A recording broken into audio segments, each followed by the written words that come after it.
Students lesson 20 class 7 ध्यान दीजिए। Lesson 20 सुभाषितानि। First श्लोक है हमारा संसार सुख वृक्षस द्वै एव रसत्व फले काव्य अमृत रसास्वादा संगमा सज्जनय से। इस श्लोक में बताया गया है कि संसार में सुख रूपी वृक्ष के दो ही रसत्व फल मधुर फल हैं। काव्य अमृत रसास्वादा संगमा सज्जनय से। काव्य रूपी रस का स्वाद लेना और सज्जनय मतलब सज्जनों की संगति में रहना। अर्थात संसार में सुख रूपी वृक्ष के दो ही मधुर फल हैं, अच्छी बातों को ग्रहण करना, सुनना और अच्छे परोपकारी लोगों की संगति में रहना। सेकंड श्लोक है संपत्तौ चा विपत्तौ चा महता मेघ रूपता उदये सविता रक्तो रक्तश्च अस्तमय तथा। संपत्तौ मतलब दुख से लिया, सुख से लिया गया है सुख में, और विपत्तौ चा दुख में। महता महता मतलब महान व्यक्ति, एक रूपता एक समान रहते हैं। दुख और सुख में महान व्यक्ति एक समान रहते हैं। जिस तथा जिस प्रकार उदय सविता उदय होते समय सूर्य रक्त लाल रंग का होता है, च अस्तमय और अस्त होते समय रक्त लाल रंग का होता है। इस श्लोक में बताया गया है स्टूडेंट्स कि दुख और सुख में महान व्यक्ति एक समान रहते हैं। जिस प्रकार सूर्य उदय होते समय और अस्त होते समय लाल रंग का रहते हैं। अर्थात ना सुख होने पर वो अधिक खुश होते हैं और ना दुख पड़ने पर वो अधिक उससे विचलित होते हैं। थर्ड श्लोक ध्यान दीजिए। शांति तुल्यम तपो नास्ति। शांति के समान, तुल्यम मतलब समान, शांति के समान तपस्या नहीं है। ना संतोषात परम सुखम और ना संतोष से बढ़कर, परम मतलब बढ़कर, ना संतोष से बढ़कर सुख है। ना तृष्णाया परो व्याधि और तृष्णा मतलब लालच, परो व्याधि और ना तृष्णा से बढ़कर, व्याधि मतलब रोग, कोई रोग है। ना चा धर्मो दया परम और ना धर्म से बड़ा, दया से बड़ा कोई धर्म है। अर्थात दूसरों पे दया करना सबसे बड़ा धर्म है। लालच करना सबसे बड़ा रोग है और शांति से बड़ी कोई तपस्या नहीं होती और संतोष से बढ़कर कोई भी सुख इस संसार में नहीं है।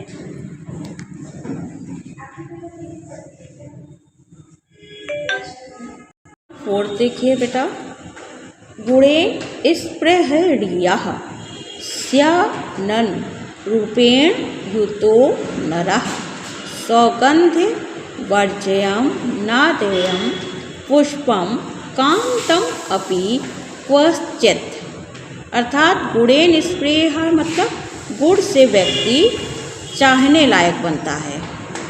संन्यात ना कि रूपेण युतो नरा, ना कि रूपेण मतलब कि व्यक्ति रूप से सुंदर होने पे। यहाँ से देखिए नरा, नरा मतलब व्यक्ति, व्यक्ति गुणे स्पृहा अपने गुण से चाहने लायक बनता, मतलब कि उसके गुण से ही उसे व्यक्ति को सभी लोग उसे पसंद करते हैं।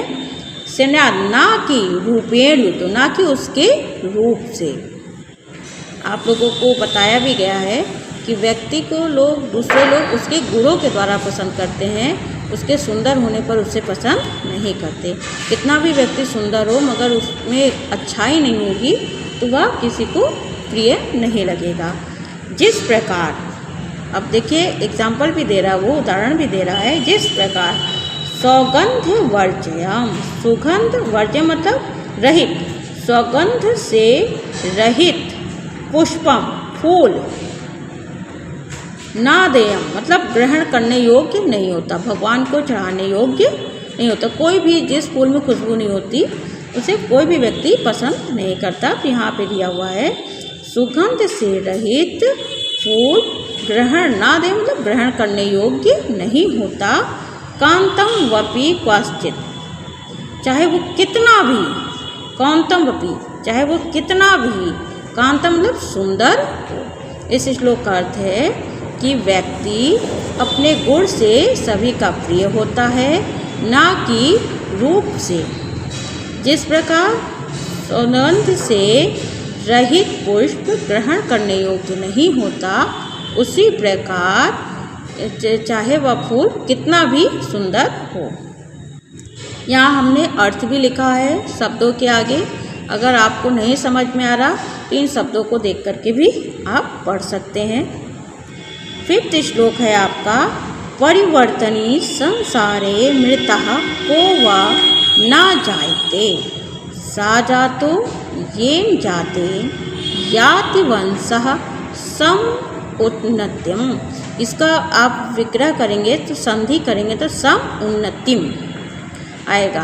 तो यहाँ पे आपके वर्ड मीनिंग में भी दिया गया है समुन्नतिम, सम उन्नतिम पढ़ा जाएगा इसे। परिवर्तने संसार है, इसमें क्या दिया है कि हमेशा संसार हमेशा परिवर्तन बदलता रहता है, वो गाड़ी के पहिए के समान घूमता रहता है।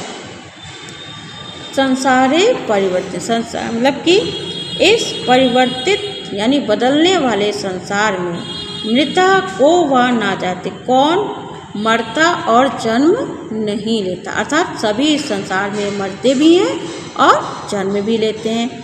स जातोन येन जाते हैं, जिसने जन्म लिया है, येन जाते हैं जिसमें मानव वंश में जन्म लिया है। यहाँ पे फिर से इस श्लोक को देखिए कि परिवर्तने संसारे मृता को ना चाहते, हमेशा बदलते रहने वाले इस संसार में कौन मरता अथवा जन्म लेता है, मतलब अर्थात सभी मरते भी हैं और जन्म भी लेते हैं। पर सा जातो, पर जन्म लेना, येन जाते उसी का सार्थक होता है जो याति मतलब जो अपने जाते अपने जन्म से वंश अपने वंश का यानी मानव वंश का समुन्नतम उन्नति करता है, यानी उससे अपने वंश को बढ़ाता है। यानी बढ़ाने का अर्थ है अपने वंश में ना का नाम रोशन करता है।